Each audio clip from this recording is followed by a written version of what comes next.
True Story Media.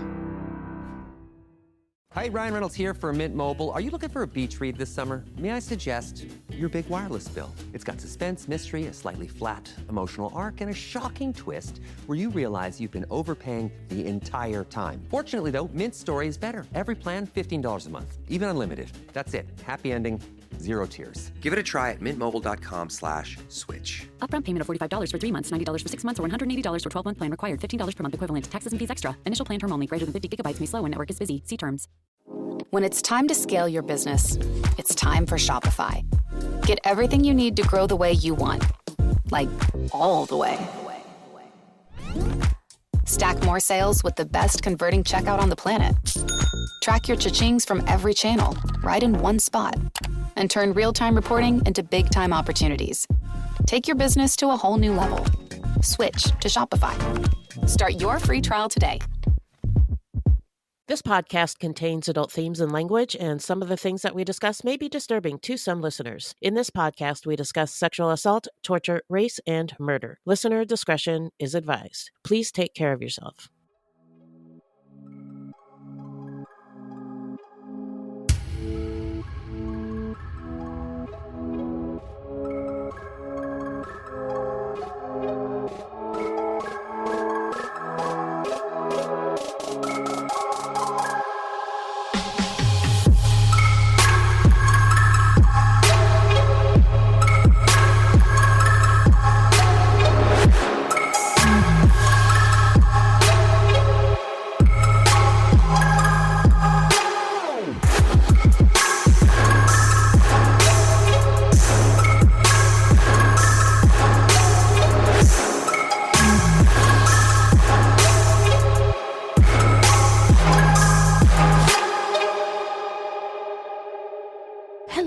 Welcome to Fruit Loops, Buiti Binafi, and Bienvenidos Bitches. Thank you so much for listening. Fruit Loops is a true crime, history, and comedy podcast that delves into the often overlooked stories of serial killers of color and, more importantly, the victims. We take deep dives into the lives and crimes of these killers worldwide, while also examining the history, culture, and social factors that may have influenced their actions. And the reason that we cover these crimes is because they often go unnoticed by the public. And why is that? Because in the simplest of terms, the news is racist. Allegedly. And we are Wendy and Beth. She's Wendy, a Black Latinx woman, and I'm Beth, and I just happen to be white. That's just a little piece of who we are. Another piece is that although we are both fascinated by true crime, really fascinated by true crime, and we know a lot about it, keep in mind that we are not journalists, investigators, or psychologists, and the opinions expressed in this podcast are just that, our opinions. Carl Eugene Watts, a.k.a. the Sunday Morning Slasher, a.k.a. Coral. Any Walking Dead fans? Coral. Characteristics of his crimes were stalking, torture, but interestingly, no rape. Yeah. His victims were females between the ages of 14 and 44. The attack seemed motiveless, random, and he often committed the crimes between 3 a.m. and 5 a.m. on peaceful Sunday mornings. So that's how he got the name. Carl Eugene Watts was born November 7th, 1953 in Killeen, Texas. His parents were Richard and Dorothy May. Richard was a private in the Army. After Carl's birth, they moved back to their hometown of Colwood in West Virginia. And a year later, their second child, Sharon, was born. Incidentally, Colwood is the setting of Homer Hickham's book Rocket Boys, which was turned into the movie October Sky starring Jake Gyllenhaal. What's that one about? It's set during the space race and the Sputnik. Does that any of that ring a bell? No, but I'm just thinking, Jake Gyllenhaal.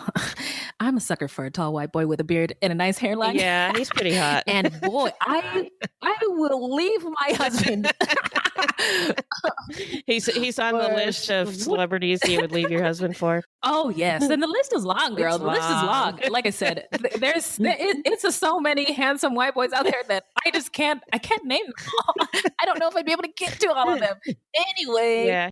Back on Carl. When Carl was 2, his dad left the family for no reason. And Dorothy May moved with her 2 children to Inkster, Michigan, where she found a job as a high school art teacher. But Dorothy May, Carl, and Sharon often returned to Colwood to visit family members. Carl loved visiting his grandmother, Lula Mae Young. He acquired his nickname Coral because his cousins had an accent just like Rick Grimes from Walking Dead and would draw out the letters in Carl's name until it sounded like Coral. Carl. Oh my God. There's so many scenes where like he shouts that out like, why can't you just say Carl? Okay, so Carl decided that he liked it and also started talking like that. Carl asked his mother to change his name to Coral. I read somewhere that he liked it because a coral reef is a beautiful organism that is also very dangerous. So in Colwood, Carl or Coral learned to hunt and skin rabbits with his grandfather in the area around Colwood, an activity he greatly enjoyed. But in Inkster, Coral struggled in school. He did try very hard with his homework, and he did earn good grades. At some point during his childhood, Coral and Sharon got meningitis, which is an inflammation of the membrane that surrounds the brain and spinal cord, and is caused by a viral infection. I read this happened when he was 8, but in other places when he was 13. So I'm not sure how old he was when this happened, but I read in more places that he was 8. So I'm thinking he was younger rather than older. Okay, we'll go with that.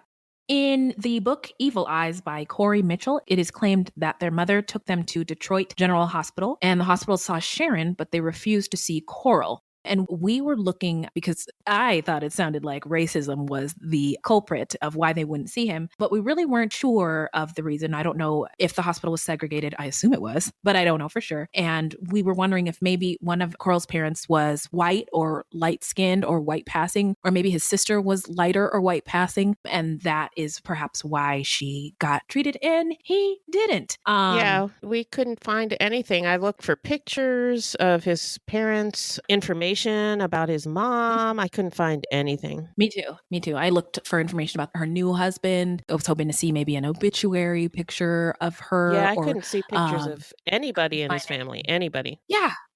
I mean, well, I don't know how they did that. But so anyway, we tried, but we don't know why she was treated, Sharon, the sister, and he was not. I did want to just caption the fact that he was born, in the 50s? 53. Yeah. Then it's the 60s, and America is super racist at that time. So I wouldn't be surprised if the hospital didn't treat Black people. Yeah. Only had a certain number of Black beds. His sister may have been light-skinned and she could pass for white. I don't know. Yeah, Detroit also doesn't have a very good reputation in terms of race relations. They actually had this giant wall.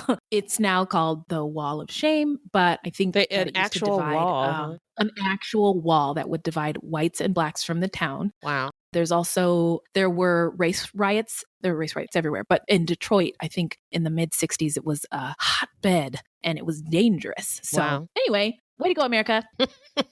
Anyway, at some point, Coral did have meningitis, and he had a very high fever and was admitted to Herman Kiefer Hospital. He had to be kept separate from other patients and had to get spinal taps. That's also from the book Evil Eyes. His fever ran so high that doctors feared it could have caused brain damage. And Coral missed a year of school because of the illness. It's reported that he was not the same afterwards. His attention span dropped and his grades suffered. Coral also complained his memory often failed him. Anytime an infamous serial killer's childhood is mentioned, there are always 4 topics of conversation which are mentioned as possible clues to their terrifying future as a murderer. The McDonald triad, which is bedwetting, animal abuse, and arson. And then another factor is sustaining a serious head injury at an early age. For example, the Texas Tower sniper had a brain tumor that caused him to go nuts. Richard Ramirez had a dresser fall on his head when he was a kid. So if the doctors were suspecting brain damage as a result of this meningitis, well, check that box. Yeah, could have been a factor. These clues point to the possibility of a diagnosis of antisocial personality disorder. Antisocial personality disorder is characterized by a pattern of disregard for and violation of the rights of others. Their perception of situations and relating to others is dysfunctional, and they often manipulate people and act with indifference. That's fucking scary. Yeah. At age 9, Carl's mom got remarried to Norman Caesar, who had 6 kids of his own. They then had 2 more kids. Carl didn't get much attention because he didn't stand out. He was shy, quiet, and introverted. Carl kept everything inside, and when he got upset, he was volatile. As far as we know, he wasn't abused by his parents, but he did have some trouble at school with violent outbursts. We also read somewhere that he stalked some of the female students. Yeah. Okay. Carl got his frustrations out through love of sports. He was an excellent baseball and football player and track star. He also won a Golden Gloves boxing title in the middleweight division, but the first time he got knocked out, he gave up. As a teenager, Carl began having violent dreams that disturbed his sleeping pattern. He was restless when he slept because he would spend the night trying to fight off the evil spirits of women. In fact, he was trying to kill them. Oh. According to a 1991 Houston Chronicle article by Evan Moore, Carl's sleep-induced visions weren't actually nightmares, though, because he enjoyed them.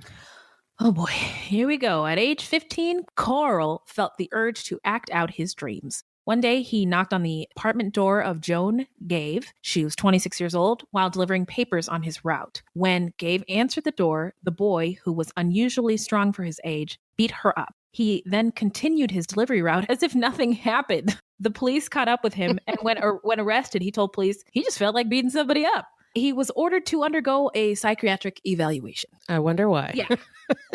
Yeah. In September 1969, Watts was institutionalized in a hospital in Detroit. During a psychiatric evaluation, Carl talked about his dreams. When he was asked if the dreams disturbed him, Carl replied, "No, I feel better when I have one." This response caused concern for Carl's mental well-being. But within 3 months, he was evaluated again and placed on outpatient treatment by Dr. Gary Ainsworth. In his final review of Watts, Dr. Ainsworth stated, "This patient is a paranoid young man who is struggling for control of strong homicidal impulses. His behavior controls are faulty, and there is a high potential for acting out. This individual is considered dangerous." Okay, so then everybody just went about their lives. On his 16th birthday, Carl was released from the clinic. He went back to the clinic for psychiatric help approximately 9 times following his initial visit. With the help of his mother's tutoring, Carl graduated from high school at age 19. Despite his low grade point average, he won a football scholarship to Lane College in Jacksonville, Tennessee, but he didn't stay long and returned home. After 1 year of working as a mechanic for a Detroit wheel company, Carl was accepted into a special scholarship and mentoring program sponsored by Western Michigan University in Kalamazoo. Prior to attending the program, Watts was again evaluated at the outpatient facility, where it was determined that he was still a danger and had a strong impulse to beat up women. Okay. Yet, due to the right to confidentiality policies, staffers were unable to alert authorities or the college Watts was attending. Shortly afterwards, a string of attacks plagued the campus. Weird. Yeah, guys, Jesus Christ. Where do morals and ethics come into any of these institutions' rules? Okay, sorry. I think they can now. If they think somebody's a danger, I think they can now tell other people. Okay. But probably at the time they could not. Well, that is a damn shame. Yeah. So the setting is Ann Arbor and Detroit, the Detroit area in Michigan. Just a factoid. Mm-hmm. Ann Arbor is 40 miles west of Detroit and the home of the University of Michigan. And then in Houston, Texas, from 1974 to 1982. Watts may have murdered in Windsor, Canada also. Detroit is interesting in terms of its geographical relationship to Canada because I think it's like the only place in the United States where to go from the US, you have to go south to get to Canada. But Windsor is right across the Detroit River from Detroit. So yeah, and I Google mapped it. I was like, what? So I Google mapped it and took a look at it, and it's like a 12-minute drive to Canada. What? Wow. To Windsor from Detroit. Uh-huh. It's 12 minutes. You just have to cross a bridge. That's about it. Oh, wow. Yeah. Okay. So it's right there. Oh, well, there you go. Crazy. I'm skipping a jump.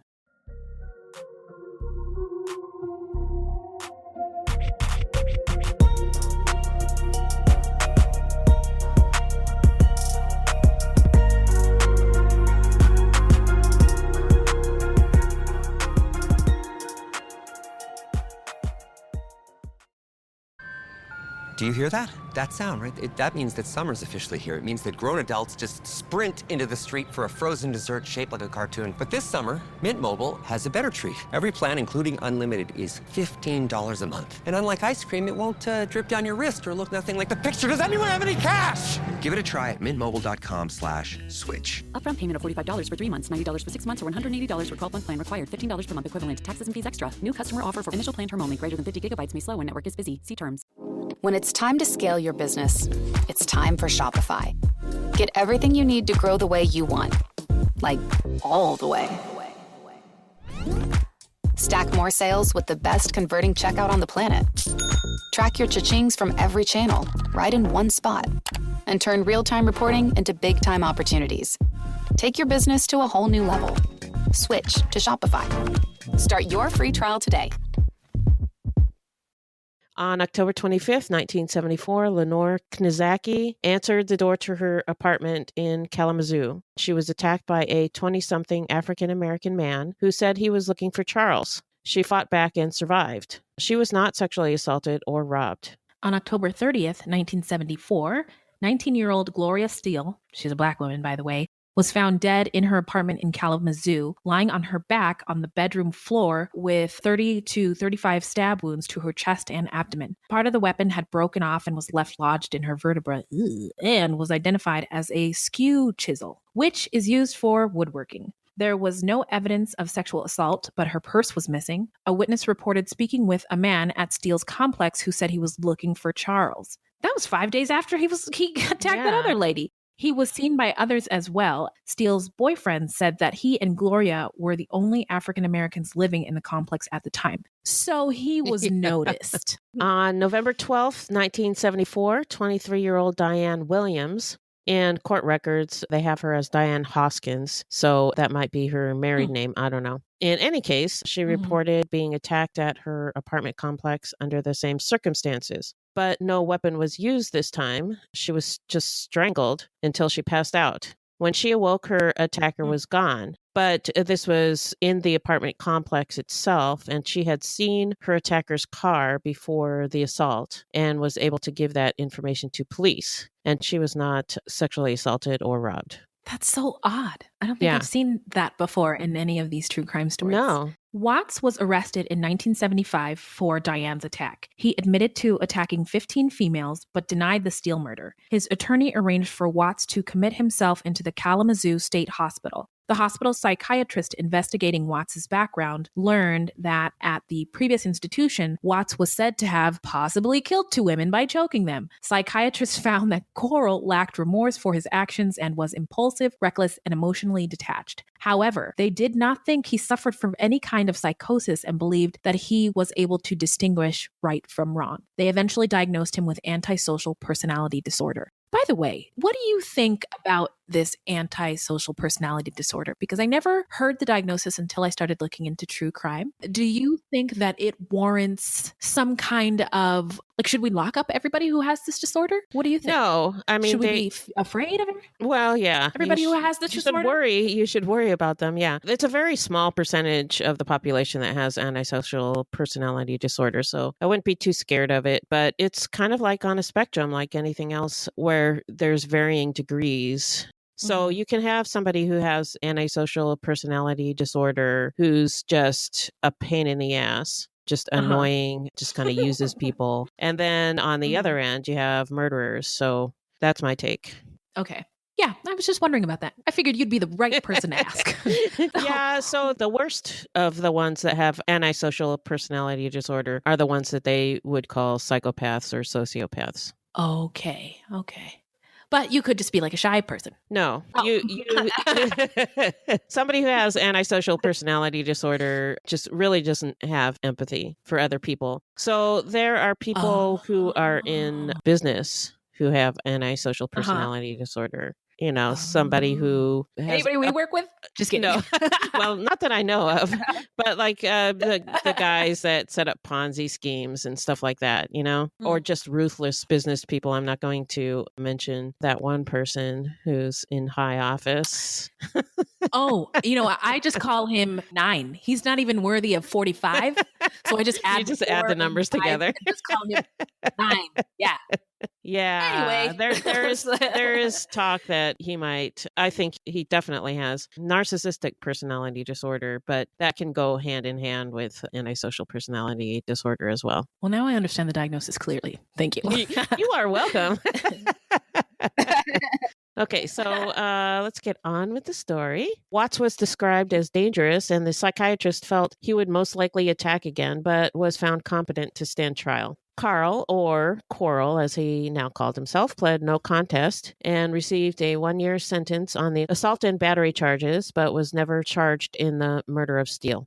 In June 1976, upon Quarrel's release, he found work as a mechanic and moved home with his mother, eager to resume his murderous activities against women. Not long after Quarrel's release, he began dating a woman named Dolores. The pair had a child together but never married. Eventually, the couple split up, and Quarrel began dating another woman named Valeria Goodwill, who married him in 1979. During a police interview years later, Valeria admitted that Quarrel's behavior became increasingly volatile during their brief relationship. According to Moore, Valeria told investigators that Quarrel had violent nightmares, would constantly rearrange the furniture, cut up houseplants with knives.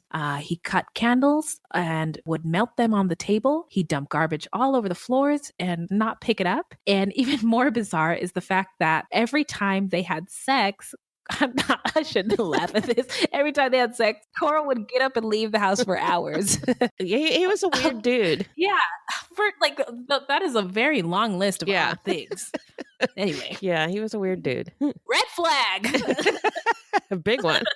Yeah. In October 1979, Watts was arrested for prowling around in Southfield, a Detroit suburb. The charges were later dropped. Investigators did note, however, that during the previous year, 5 women in the same suburb were assaulted on separate occasions with similar circumstances. None were killed, nor could any of them identify their attacker. By 1979 and 1980, attacks on women in Detroit and surrounding areas became more frequent and violent and were similar in style. Man, he is just going and going. Yeah. October 8th. Yeah, 1979, Peggy Pochmara, she was 22, an employee at the Detroit Metro Airport, was found strangled in the front yard of a neighbor of her boyfriend's in Detroit. She had not been sexually assaulted or robbed. October 31st, 1979, Jean Klein, a 44-year-old Detroit News food reporter, was stabbed in Grosse Pointe Farms, north of Detroit. She was attacked while she was walking home on a busy suburban road near her home. She died from 11 stab wounds. Again, she was not sexually assaulted or robbed. In December 1979, 36-year-old Helen Dutchner was stabbed to death in Westland, Michigan. She was stabbed 12 times. Her murder was witnessed by Joseph Foy, who reported it to the police, and a sketch artist created a composite of an African-American man. But police didn't do anything with the information. All right, hip-hop air horn for the police. This report was rediscovered, quote-unquote, in 2004 when, due to a technicality, Watts was about to be released from prison without paying for a single murder. But more on that later. March 11th, 1980, 23-year-old Hazel Konoff, who worked for a telephone company, was found strangled in her boyfriend's driveway in Detroit. She was tied to a chain-link fence with her own belt cinched around her neck. She was not sexually assaulted or robbed. Okay, now that you describe that case, when you Google image search this guy, that image pops up. Oh, and I couldn't Hazel? figure out what it was. Yeah. Oh, I haven't seen that one. I was trying to figure out what it was. And now that I am closing my eyes, I can see it clear in my mind. And that is exactly what it looks like. Wow. She's cinched up against a chain link fence in a pile of bushes, legs stretched out. She's wearing something white, looks like, or maybe it was cream colored or light. And she has dark hair. She's a white lady. And her hair is really long, so it's like slunched over her face. But I couldn't figure out what it was. So anyway, thanks for telling me. March 31st, 1980, Denise Dunmore, she was age 23, was found strangled in a Detroit parking lot. She was not sexually assaulted or robbed. April 20th, 1980, Ann Arbor police were called to the home of 17-year-old Shirley Small. She had been attacked and repeatedly cut with an instrument resembling a scalpel. She bled to death on the sidewalk where she fell. And again, she was not sexually assaulted or robbed. In May of 1980, Valeria Goodwill filed for divorce from Coral Watts. On May 31st in 1980, 27-year-old Linda Montero was found strangled outside her home in Detroit. She was walking home. She was seen walking home by some neighbors at approximately 4:30 a.m. She also appeared not to have been sexually assaulted or robbed. On July 1980, 26-year-old Glenda Richmond, a restaurant night manager, was found feet from her apartment door in Ann Arbor, stabbed to death with a screwdriver. She had left work at approximately 4 a.m. and probably arrived home between 4:20 and 4:30. She had over 28 stab wounds and was not sexually assaulted or robbed.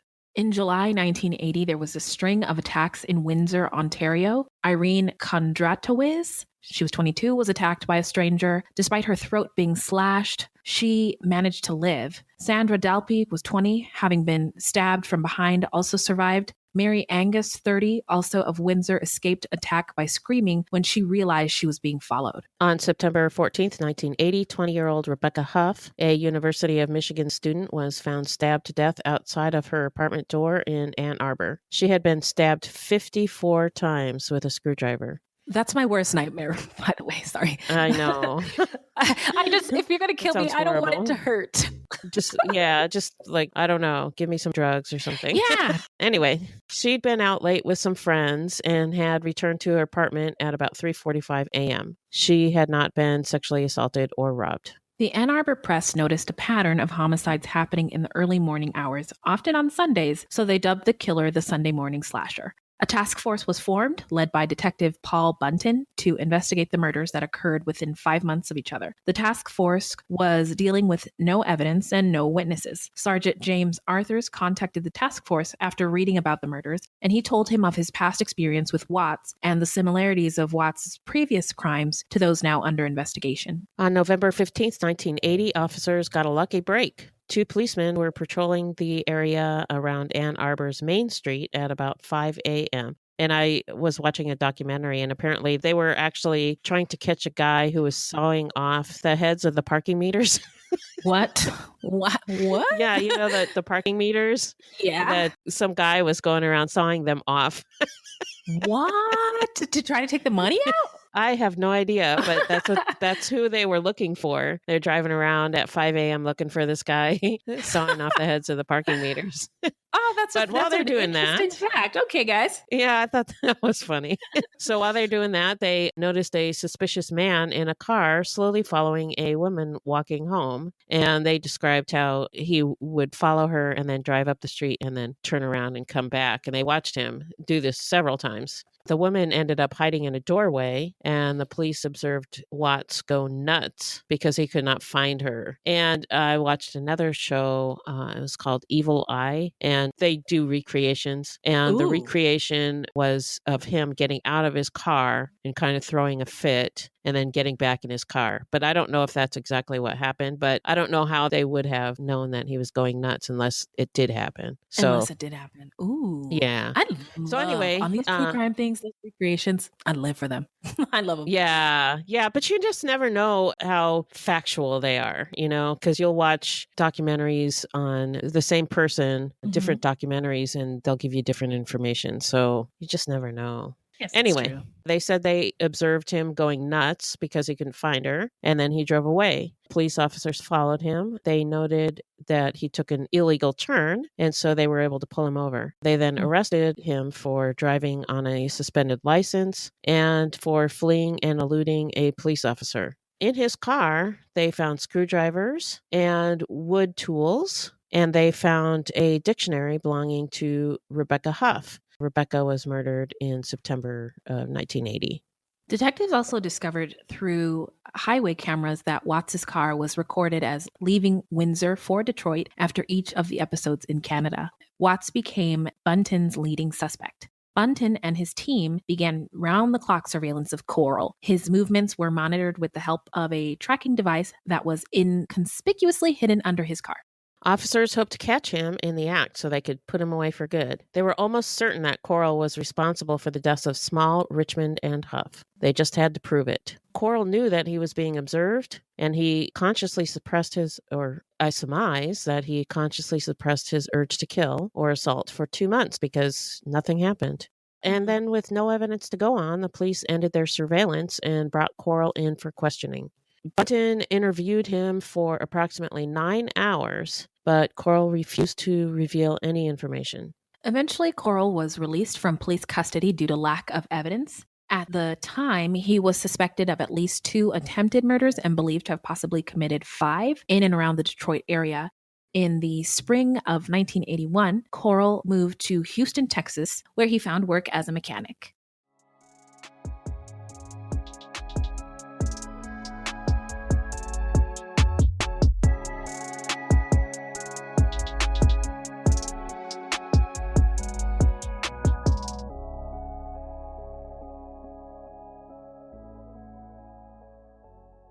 Hey, it's Ryan Reynolds here from Mint Mobile. Now, I was looking for fun ways to tell you that Mint's offer of unlimited premium wireless for $15 a month is back. So I thought it would be fun if we made $15 bills. But it turns out that's very illegal. So there goes my big idea for the commercial. Give it a try at mintmobile.com/switch. Upfront payment of $45 for 3 months, $90 for 6 months, or $180 for 12-month plan required. $15 per month equivalent. Taxes and fees extra. Initial plan term only. Greater than 50 gigabytes may slow when network is busy. See terms. Late night bites with friends? Already hard to beat. That first too hot bite of fries you couldn't wait for, followed by ice cold Pepsi. Now that hits different. Suddenly, the energy kicks back in. The night goes longer, and the laughs don't stop. Because Pepsi brings out more flavor, more fun, and more of the moment. Food deserves Pepsi. Grab a Pepsi Zero Sugar today. Detectives were alarmed to discover that Watts had left the Detroit area. They investigated and discovered that Carl had moved to Texas. So they informed Texas authorities of Watts' record, but Watts kept moving around. He changed addresses at least 6 times, and the authorities in Texas were unable to locate him. On September 5th, 1981, 22-year-old Linda Tilley, a University of Texas student from Arlington, was found drowned in a swimming pool at her Austin apartment. On September 12th, 1981, 25-year-old Elizabeth Montgomery was stabbed once outside of her Houston apartment while walking her dog. Her fiancé heard her scream and went outside to find her bleeding outside of their apartment. That same day, Susan Wolf, 21, was stabbed in the arm and chest outside of her Houston apartment while carrying groceries from her car. Her body was found in her home. Okay, these gals were doing regular things. And just totally unsuspecting. I mean, so when I take my dog for a walk, I assume that I'm safe because it's my dog. I got my senses. He's got his extra senses. We're going to be okay. But man, just to be caught off guard, and I think the balls of somebody to attack somebody who has a dog with them. Maybe it was a small dog. I don't know. Yeah. January 4th, 1982. Phyllis Tam, 27, was found hanging from a small tree near Houston Rice University. I thought I saw in a documentary that he used her tank top to hang her. Yeah, he did. Okay, so he did. He did. The OG of true crime says it's true. Well, that's what I read it too. So okay. Yeah. On January 17th, 1982, Margaret Fossey, 24, an architecture student at Rice University, was found dead in the trunk of her own car. She died of asphyxia caused by a blow to the larynx that crushed her windpipe. Later the same day, this guy's double dipping. He is. Watts spotted Julia Sanchez as she tried to fix a flat tire. He attacked her from behind, slashed Sanchez's throat, smashed her head against the car, and left her for dead, but she survived. I saw in a documentary on YouTube Julia's testimony at Watts's second trial. She said her attacker laughed at her as he left the scene. Man, her account is bone chilling. I mean, she is so emotional during it, but strong enough to get through it. And she used one of the attorneys as a dummy. And I had to pick up my jaw off the floor during that scene. So, and by the way, I'll talk about Julia at the end, but she's my hero in this case. Yeah, for sure.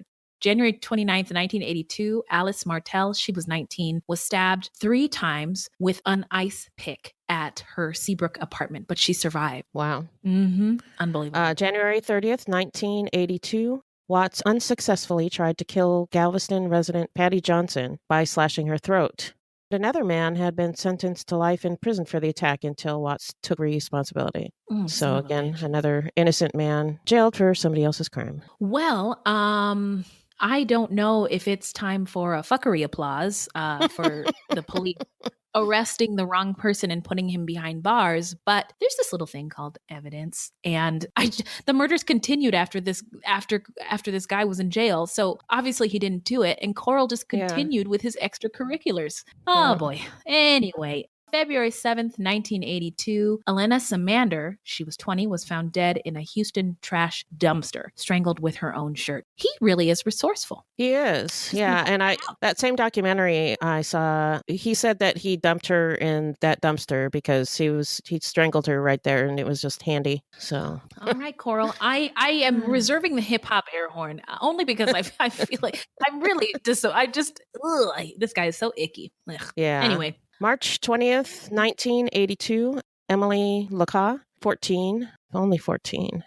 She was strangled on her way to her new job as a waitress in Brookshire. She had just moved from Seattle to live with her father in Texas and at first was thought to have run away. Her body was found 5 months later, stuffed in a culvert. Poor thing. Yeah, poor thing. This poor 14-year-old girl. On March 27th, 1982, Edith Ledet, she was 34 years old, was stabbed to death in Galveston as she returned home from a graduation party. Her body was found in a walkway near some apartments. Ledet was to have graduated later that day from the University of Texas Medical Branch, where she had earned her degree after giving up an accounting career. Later that morning, Watts attacked another woman named Glenda Kirby. I know, come on, who lived several blocks away. Kirby escaped Watts's grip because his hands were bloody from... Wait a minute. His hands still had blood on them? Blood on him? He's walking around? What the fuck? He's walking around? Nobody noticed anything? So she was able to get away, thank goodness, because he had bloody hands from killing the first woman earlier that day. But Jesus. Yeah. Nobody saw anything or reported anything? I just think that's crazy. Yeah, I don't know. Maybe they did and... the police didn't put it together? Yeah. Okay, well. Or something like that. I don't know. Yeah. I don't have any information on that, so. No. But still, that is crazy. Yeah, for sure. Yeah. I mean, I thought the baseline killer was kind of crazy, but this guy is nuts. Yeah, because we were like, how do you fit all this extracurricular activity into your life and still have a full-time job? And the baseline killer is different because he was married, right? And his wife didn't think there was anything going on. She still thinks he's innocent. But this guy, he didn't even wash his hands or wipe them off. Yeah, I don't know. He's like, just walking around slashing people. I don't know. Just walking around slashing people. Yeah. Maybe different time, different place. I don't know. It's crazy though. Yeah, and maybe it was at night. I didn't get that information either. In which case, we don't know what time of day it was. Yeah. But we do know that Edith was going to graduate later on in the day. So I assumed it was in the morning. But no, she was returning home from a graduation party. So it could have been. Oh, so it was like wee hours in the morning. Okay. It could have been. Yeah, I don't know. In which case there might not have been a lot of people around. And the people that were around, might not have noticed that he had blood all over him. I don't know. Yeah, I don't know. Blood, maybe it's dark. Maybe it was just, I mean, he was, I don't know. Maybe you didn't even see it. Yeah. So anyway, April 15th, 1982, Yolanda Gracia, 21, was stabbed to death in her front lawn as she returned home. She was found clutching a bag that contained her work shoes. On April 16th, 1982, Carrie Jefferson, she was 32, was strangled and then stabbed twice as she returned home from her job at Houston's downtown post office. Her body was buried along White Oak Bayou. So this is one of the bodies he buried. I wonder if it's one of the ones he told the police where it was located. Yeah, I think it is. April 21st, 1982, Suzanne Searles, 25, had moved to Houston from Des Moines, Iowa. She was grabbed as she returned home from a party, strangled, and then her head was thrust into a flower pot full of water. Mm-hmm. She was then buried. So I'm just looking at the timeline. We're at 1, 2, 3, 4, 5, 6, 7, 8, 9, 10, 11, 12, 13, 14 bodies in. And cops haven't found anybody yet? Is that like by date or by person? Because some of those were double. Yes, that's by person. So that's by person. 14 people in as of September 1981 to, I believe... April 21st. April, 1982. Okay. So it's a lot of murders. Yeah. Yeah. And these are all in Texas. So... Police should be wrapping up there, getting to the bottom of this pretty soon, I hope. Yeah. So May 23rd, 1982, Michelle Madday, I hope I'm saying that right. She was 20 years old and she was returning home about 4 a.m. when Watts choked her to death outside her apartment. Her body was placed in her apartment bathtub. On Sunday, May 23rd, 1982, Coral attacked 2 Houston roommates, Lori Lister and Melinda Aguilar. He attacked, beat, choked, and bound the women. He tried to drown Lister in the apartment bathtub while Aguilar was playing dead. As soon as she had an opportunity, Melinda escaped by jumping off of her balcony with her hands bound behind her. She then sought help from a neighbor. Watts fled and Lori survived. That same day, Michelle Madey's body was found in her bathtub in a nearby apartment. Yeah, and the woman who survived was also pretty compelling to see her tell her version of what happened in the documentary that we saw on YouTube. Yeah, and how Melinda, who jumped off the balcony with her hands bound behind her, so she had to figure out how to get off the balcony without her arms. So she just kind of flung herself over the balcony, and she landed. Did she land on her feet, or I don't remember. But in any case, she didn't hurt herself bad enough that she couldn't walk. She was able to get up and run to another apartment. Yeah, which is pretty incredible. I mean, shout out to Superwoman. You know what? I haven't put out the hip hop air horn in quite some time, but I am going to give that woman Melinda Aguilar air horn. Melinda, we are so proud of you. You are another hero in this story. Terrible tale. Yeah. On May 23rd, 1982, Watts was caught running away from the crime scene and arrested. That's the apartment that we were just talking about, where the lady jumped off the roof. He was 29, and Houston Police Homicide Sergeant Tom Ladd claimed that it was difficult building a case against Coral because he used different methods to kill, never sexually assaulted his victims, and chose strangers. He further stated that there was rarely evidence left behind at the scenes because he killed within minutes of encountering his victims. Yeah, that's what I was going to mention, that it's really unusual that he used so many different methods to kill people and never sexually assaulted his victims. That is really unusual. Yeah, you're right. Well, you know what? Shout out to him being equal opportunity and and creative. Yeah. But I was just thinking, because in most attacks, there's some DNA, right? Because there's no semen. Okay, count semen. Right. Out, that was the problem. Yeah. Well, he kind of did. Well, no, that's not true. I was going to say he kind of did blitz attacks, but yeah, if it's happening so fast, maybe there's no opportunity to scratch and get. But the stranglings, you would think that they might be able to get some DNA, something under their fingernails. You know. I don't know. Maybe he strangled them from behind or used garrote or something like that. I don't know. Well, no, he strangled some of them with their own clothes. So I don't know. Yes. Oh my gosh. Yeah.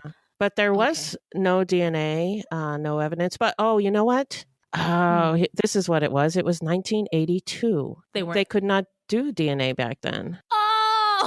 That's what it was. Oh my god, I feel so dumb. I'm like, come on, guys. Okay, you are forgiven. Yeah, I don't think they started testing for DNA until the late 80s, early 90s in some places. So yeah. Okay. So that's why there was no DNA. But they could get a blood type from semen, but there was no semen because he didn't sexually assault them. So, there wasn't any evidence. He attacked strangers, so there was no trail to follow or anything like that. Well, he really made it impossible. Yeah, he made it really hard. I mean, considering the technology at the time, it makes perfect sense why they couldn't for so long. Yeah. You know what? Fuckery's on me. Yeah. Wendy gets the fuckery applause. I get the fuckery applause, yeah. Okay, yep. So following the attack on Lori Lister and Melinda Aguilar in May of 1982, Harris County Assistant District Attorney Ira Jones came up with an idea that would prompt Coral to confess to the crimes of which he was suspected. Jones offered Coral a deal in exchange for information and murder confessions. Coral would get immunity for murder. Coral agreed, and several days later, he took investigators to burial sites. Ooh, I heard that. I snorted, that. Yeah. Don't edit that out. Burial sites of 3 victims. I just keep thinking, Coral. Coral, Okay, so do you remember? There's like, okay, maybe it was like the first or second season of The Walking Dead, and I think that they were in the prison at the time, and Judy was just a baby, and Judith, sorry, was just a baby, and Carl must have just killed his mom, but I think Rick thought he was dead, and then Carl like emerges with, I think, with the baby, and then like Rick like. He does a spin. He spins around because he's so happy. And he's like crying and he's like, Coral. Anybody else remember that scene? I don't. I was like, not specifically. Spins? Do you spin when you're happy? Now I'm gonna have to rewatch that because I want to see that. He like spins around with his cowboy boots and he's so happy. Oh my God. It's so cool. Oh, I love that. I'm so glad it's coming back. Anyway, back to, sorry guys, tangent. Okay, yeah. So Coral agreed several days later to take the investigators to the burial sites of 3 victims. According to the Associated Press online article, Serial Killer's Confessions, Coral eventually admitted attacking 19 women, 13 which he murdered. Strangely enough, although early in his life, after his bout with meningitis, Coral complained of memory problems. Detectives have said that he had near perfect recall of all his crimes. Yeah. Interesting.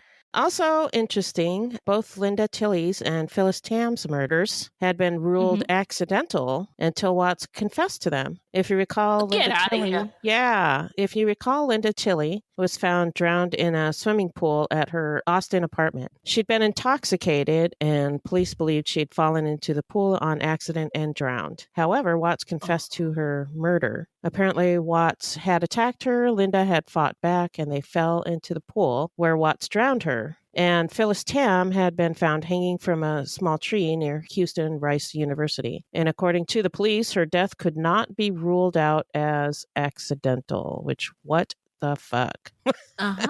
Capital letters, letters underlined and bold. Yeah. But Watts confessed to that as well. Well, when investigators asked Watts why he killed the women, he told them that they had evil eyes, quote unquote, and he wanted to, quote, release their spirits, unquote. He told investigators that if they ever let him out, he would kill again. He said he lost control over his violent impulses. You think? I mean, do you remember when he was on his paper route and he beat that woman up like nothing he happened?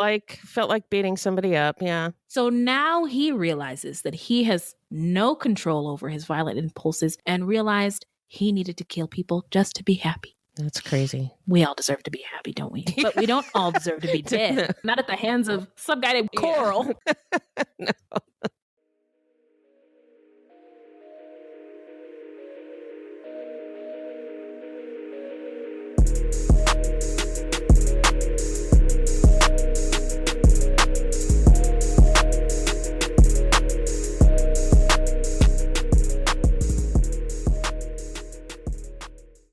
Hi, Ryan Reynolds here for Mint Mobile. Are you looking for a beach read this summer? May I suggest your big wireless bill? It's got suspense, mystery, a slightly flat emotional arc, and a shocking twist where you realize you've been overpaying the entire time. Fortunately, though, Mint's story is better. Every plan, $15 a month, even unlimited. That's it. Happy ending. 0 tears. Give it a try at mintmobile.com/switch. Upfront payment of $45 for 3 months, $90 for 6 months, or $180 for 12-month plan required. $15 per month equivalent. Taxes and fees extra. Initial plan term only. Greater than 50 gigabytes may slow when network is busy. See terms. Late night bites with friends? Already hard to beat. That first too hot bite of fries you couldn't wait for, followed by ice cold Pepsi. Now that hits different. Suddenly, the energy kicks back in. The night goes longer, and the laughs don't stop. Because Pepsi brings out more flavor, more fun, and more of the moment. Food deserves Pepsi. Grab a Pepsi Zero Sugar today. So now we're going to get into the trial. Okay. And at first, there was no trial. Oh, yeah. Prosecutors in Texas did not feel that they had enough evidence to convict Watts of murder. So in 1982, they arranged for a plea bargain. On September 3rd, 1982, Coral pleaded guilty to 1 count of burglary with intent to kill, just as he bargained for. This charge carried a 60-year sentence. However, Michigan authorities refused to go in on the deal, so the cases in that state remained open. Watts later claimed that he had killed 40 women, but has also implied that there were more than 80 victims in total. Then, in October 1987, unrelated to any of Watts' appeals, The court decided that criminals must be told that a, quote, deadly weapon, unquote, finding had occurred during their indictment, and that failure to inform this criminal was a violation of their rights. So they had to know, if I'm being convicted of murder, I have to know that the weapon I was The using weapon was a deadly weapon. was deadly. I have to know. I had no idea. Yeah, I had no idea. Sounds like an argument I might have with my 6-year-old. Anyway, Watts picked up on this. I snorted again. Interestingly, I can't tell you how many times. Well, yeah, I kicked my sister, but it was an accident, and I didn't know that kicking her was going to hurt her. So I didn't know that was wrong. Yeah, I didn't know that was wrong, so I don't deserve a timeout. Obviously, the magnitude is different. However, I think the substance of the argument is the same. Yeah. Interestingly, none of the lawyers involved in the case picked up on this either. So in 1989, a Texas Court of Criminal Appeals decided since Watts wasn't told that the water in the bathtub that he used to try to drown Lori Laster was a deadly weapon, then he would not be required to serve his entire 60-year sentence. He was scheduled to get out of prison on May 9th, 2006. But the news spread, TV news, newspapers, everywhere. Everybody was talking about this. News spread, and the victims and their family members said, hell to the motherfucking no to this guy getting out of prison. That's what I would have said. Yeah, no joke. The authorities in Michigan and Texas were working hard to find old cases where evidence might have been overlooked. State police forensic scientists were also hoping to use DNA tests. Unavailable in the 80s. There we go. Oh, hey! So Shout link out to new Coral technology. with some of the crimes. We wrote this, right? We did, yeah. We did. Oh, we just didn't remember this part. No. Oh, we should boy. explain. We should explain. So we are humans, and What?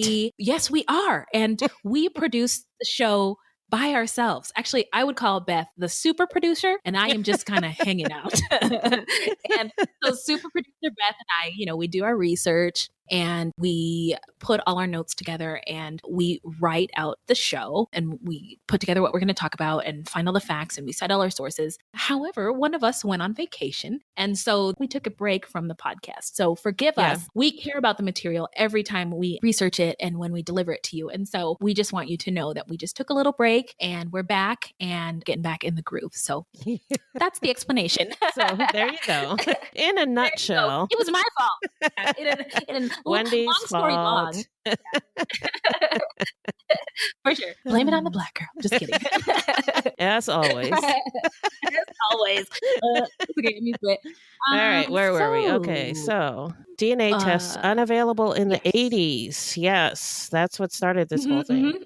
Okay, let me start that again. State police forensic scientists were also hoping to use DNA tests unavailable in the 80s to link Coral with some of the crimes. It was clear that the authorities in both states realized that Coral's pending release in 2006 should be avoided at all costs because he posed a threat to society. No shit.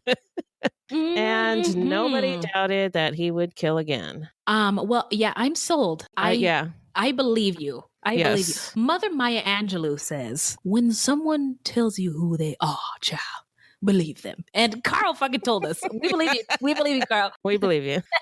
Michigan's Attorney General Mike Cox ran a TV commercial asking the public if they had any information about the woman Watts was suspected of killing. And you remember our friend Joseph Foy from Michigan, who witnessed Helen Dutchard's stabbing in 1979? Well, he came forward, and he made an excellent witness at his trial. He testified that on the night of the murder, he made eye contact with the devil. And when he watched the news, he saw those eyes again. And so that prompted him to come forward. Also, Julia Sanchez's testimony about how Coral slashed her neck from ear to ear. We talked about that already. Then he grabbed her hair, he snapped her head and hit her head on the car. And then she was on the ground, she said, and he was laughing at her.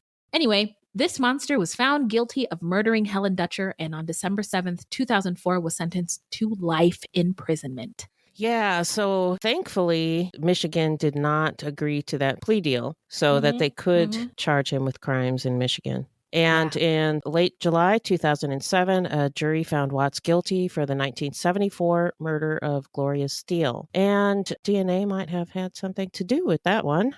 and Coral was sentenced to life in prison without the possibility of parole. So I think, is it Martin Luther King who said that the arc of justice is long, but eventually it curves towards morality? Yeah. I think what I'm getting at is that I feel like DNA is helping the moral arc of justice. Yes. Because already in this case, there have been many women of all colors who didn't have justice served for a very, very long time. Yeah. And then on top of that, we had another dude who was locked up for these crimes when another fucking asshole had committed them in the first fucking place. So I get really excited when I hear about DNA coming through and saving the day. DNA is I'm going to be DNA for Halloween. Anyway, so where are they now? Well, I'll tell you. DEAD, dead. That's right. Karma's a bitch, Coral. In September 2007, he was admitted to a hospital in Jackson, Michigan, and he died shortly after of prostate cancer. So he's dead. All right. So what made him snap?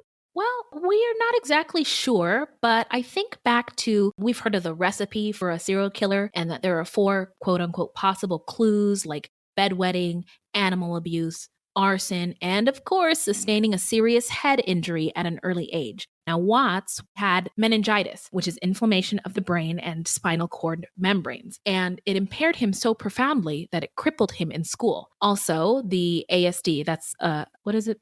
Antisocial personality antisocial personality disorder. Anyway, he had that. And he liked killing and skinning rabbits, when he was hunting with his grandfather, I think, and he found it entertaining. So maybe that has something to do with that's fucked up. And super duper. Corey Mitchell, in his book Evil Eyes, claimed that their mother took them to Detroit General Hospital and that they took Sharon but refused to see Coral. And I wondered if that was true because I read part of that book and I don't know how true it was. Oh. And if it was true, then why would they take his sister Sharon but refuse to see Coral? And I wondered if his mother or his father was white and maybe Sharon could pass. I tried to find out, but I hit a wall. I couldn't find any information on his family at all. And I was thinking that maybe he chose white women because his mother was white. But like I said, I couldn't find any information on his family at all. I looked really hard too. Yeah. Several articles did mention that he was a bit of a mama's boy. So I wondered if he had anger towards his mother for some reason and that he was taking it out on these victims or maybe his 2 half-sisters or step-siblings. It's hard to say. We just don't know enough. Very hard to say. Yeah, and I watched an episode of a true crime show called Evil Eye about Watts. I, like me, not like eyeball. So they tied what he called the evil eyes. You remember how he said that he killed women because they had evil eyes? So they tied it to a Bible quote, Matthew 6:22. The eye is the lamp of the body. If your eyes are healthy, your whole body will be full of light. But if your eyes are unhealthy, your whole body will be full of darkness. They seem to imply that he killed these women because he thought they were harlots and evil. Otherwise, why would they be out walking around at 4 a.m.? I don't know, Coral. Why are you? Yeah, Coral. And then I spin. Oh, I'm never going to hear that Coral. name again. And then it turns into a musical. It starts singing. I know, like a thriller, a thriller dance. Don't worry, I know all those dance moves. Shamona. But I didn't read anywhere where his family was particularly religious, but there wasn't a lot of information about his family. So who knows? Maybe they were.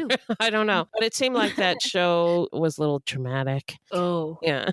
Oh, well, they got to add a little extra flair. Yeah, got to have the flair. So I don't know if any of that is true or not, but anyway, something else that I read, and this is true, that he told police he often stole items from his victims and burned them, hoping to kill the spirit. And that when he drowned the victims, he didn't have to burn belongings because the spirit got trapped in the water. Oh. Yeah. Police weren't sure if this was something that he actually did or if it was bullshit, but it is what he said.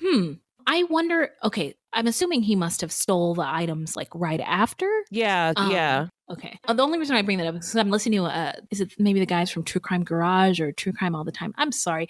I felt really terrible, but I get all these white guys in their shows confused. Forgive me. Anyway, one of them was talking about that these serial killers, the crimes start out as first they'll violate like a person's space by breaking into their house. And then they'll violate their stuff by stealing their stuff. And then they'll violate their person by strangling them and raping them and killing them. Right. So they're like testing their boundaries, seeing how much they can get away with. Mm-hmm. And that's the only reason why I bring that up. Sorry to all you true crime podcasters out there.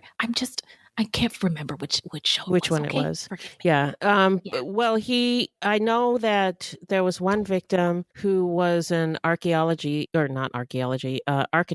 student. I can't remember which one, what her name was. I apologize. I'm looking now. She was a Rice University student. Okay, it was Margaret Fossey. Margaret Fossey, yes. He stole some architecture drawings from her and burned them. Oh. Yeah. Oh, wow. Okay. So, like, he would steal the objects off of them after he murdered them and burn them. Okay. So now we're going to get into our takeaways. Here's mine. Julia Sanchez's testimony about how Coral slashed her neck from ear to ear is unfor-fucking-gettable. You have to watch it on YouTube. I think she's one of the heroes of the story because she survived the gruesome attack, 1, and she faced her attacker in court, 2, and then 3, I think her testimony was part of what compelled the jury to convict him and put him away. Yeah, definitely. Her testimony was heart-wrenching, and it was clearly difficult for her to get through. She was tearful. She was more than tearful. She was sobbing, but she was strong. She got through it. And she, I think I said this before, used one of the attorneys as a dummy to demonstrate what he had done to her. And I don't know, I'll just not be able to get that image out of my head. So shout out to you, Miss Julia Sanchez. You get a hip hop air horn. I just don't have it handy. Tell me your takeaways.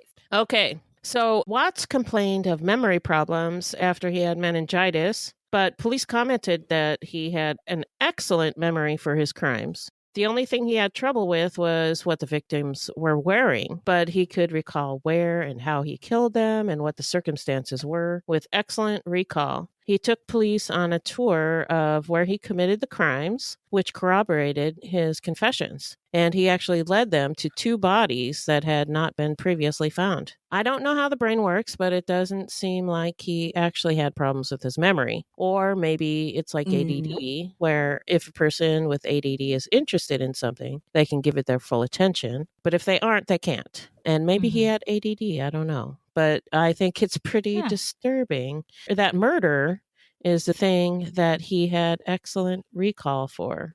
Also, Coral was the one that found the loophole that might have gotten him released. It didn't because Michigan didn't sign off on that plea deal. That's right. We're not co-signing that. Right. But he found that loophole, not an attorney.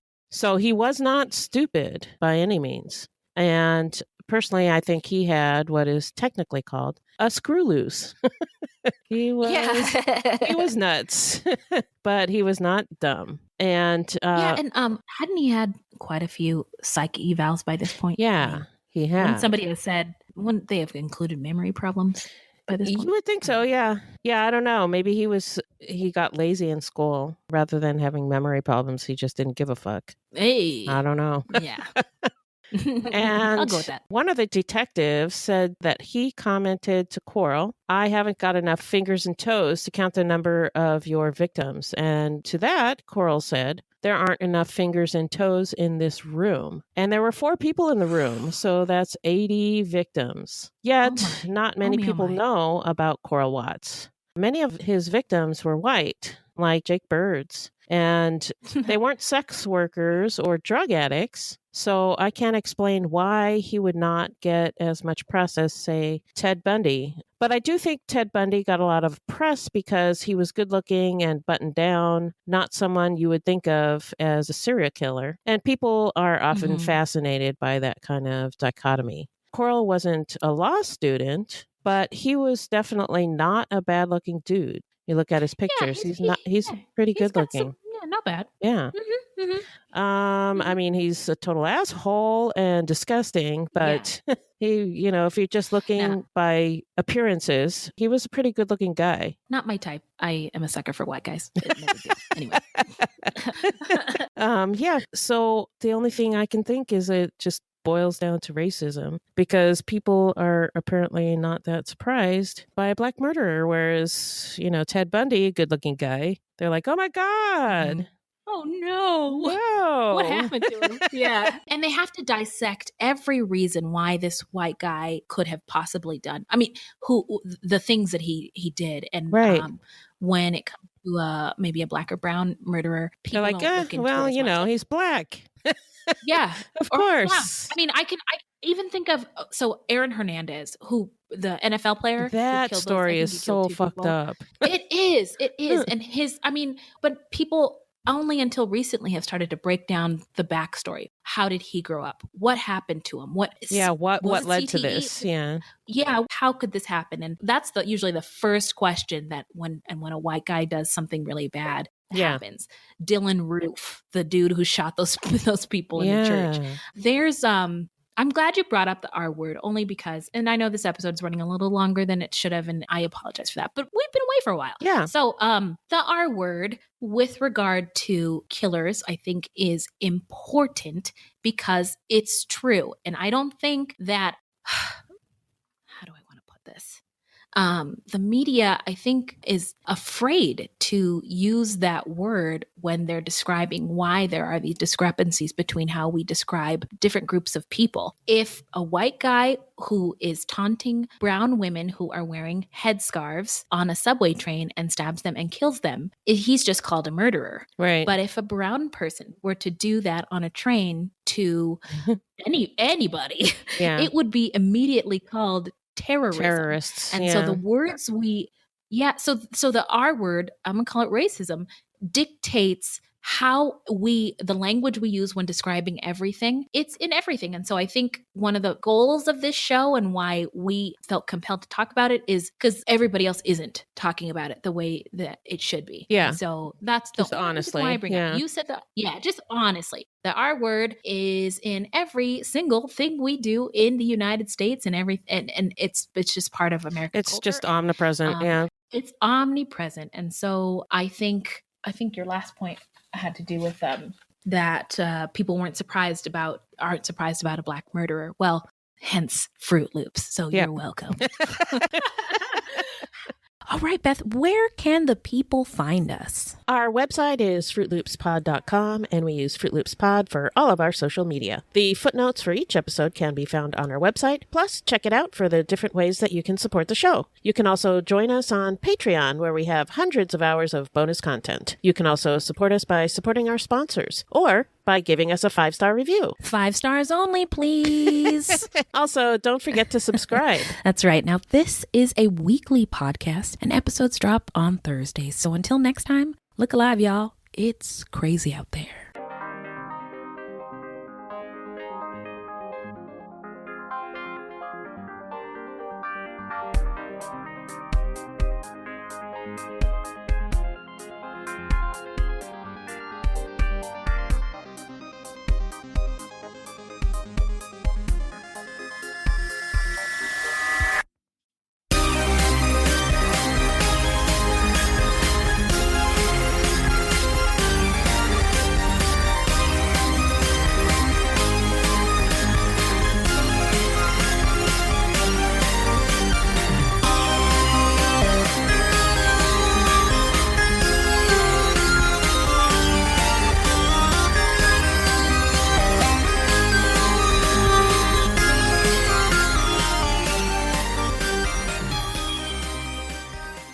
Hi, Ryan Reynolds here for Mint Mobile. Are you looking for a beach read this summer? May I suggest your big wireless bill? It's got suspense, mystery, a slightly flat emotional arc, and a shocking twist where you realize you've been overpaying the entire time. Fortunately, though, Mint's story is better. Every plan, $15 a month, even unlimited. That's it. Happy ending. Zero tears. Give it a try at mintmobile.com/switch. Upfront payment of $45 for 3 months, $90 for 6 months, or $180 for 12-month plan required. $15 per month equivalent. Taxes and fees extra. Initial plan term only. Greater than 50 gigabytes may slow when network is busy. See terms.